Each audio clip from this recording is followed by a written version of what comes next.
Саламатсыздар ма, YouTube каналымның көрермендері? Бүгін сіздермен овсяный хлопьядан, сұлы жармасынан котлет жасайтын боламыз диеталық.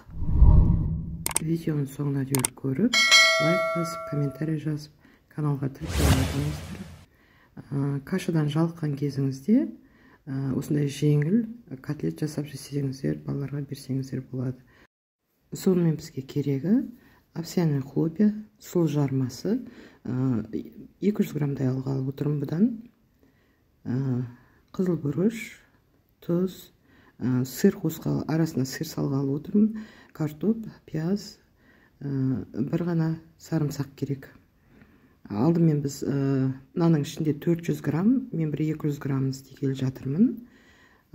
Осы 200 грамм сұлымызға 300 миллиграмм қайнап тұрған суды құйып, бетін жауып, бөктіріп қоямыз. 20 минутқа қойып қойдым, 20 минутта бөктірілді. Біз оға дейірі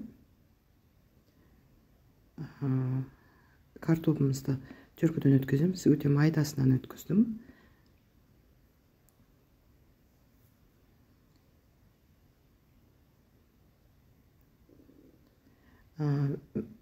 Сарымсақпенен пиязымызды кішкене бөлшектерге бөліп, блендерден өткізіп алдым. Майда етіп.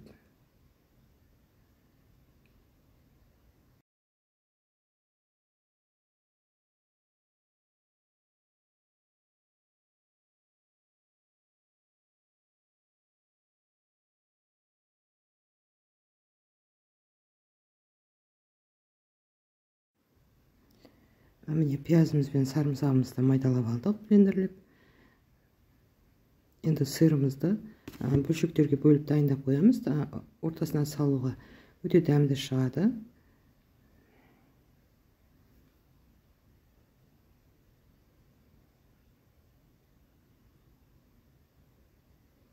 Міне біздің сұлы жармамыз дайын болды. Енді кеңде отызға салып,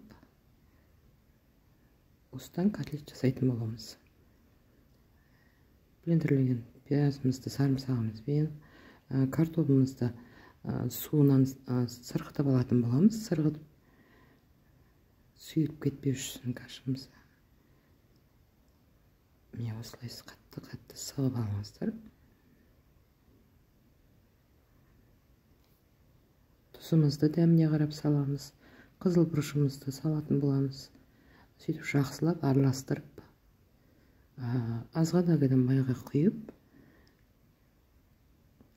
екі жағын бір 6-7 минуттан 8 минутқа дейін қуыратын боламыз.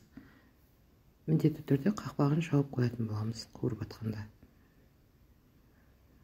Әртүрлі формаларға келтіре беруіңізге болады. Мен сыр салғаннан кейін осылай ұзыншалап, осылай котлет қылып істедім. Міне енді осы майда екі жағын 7-8 минуттан кезектестіріп, аудара отырып пісіріп алатын боламыз. Міне біздің дайын болды. Бұл котлетті айранмен ұсынсаңыз, айранға ақ желкенді петрушканы араластырып ұсынсаңыз, өте тәуір шығады. Сіздермен бірге болған Лейла. Видео ұнаса лайк басып, комментарий жазып, каналға тіркеліп отырыңыздар.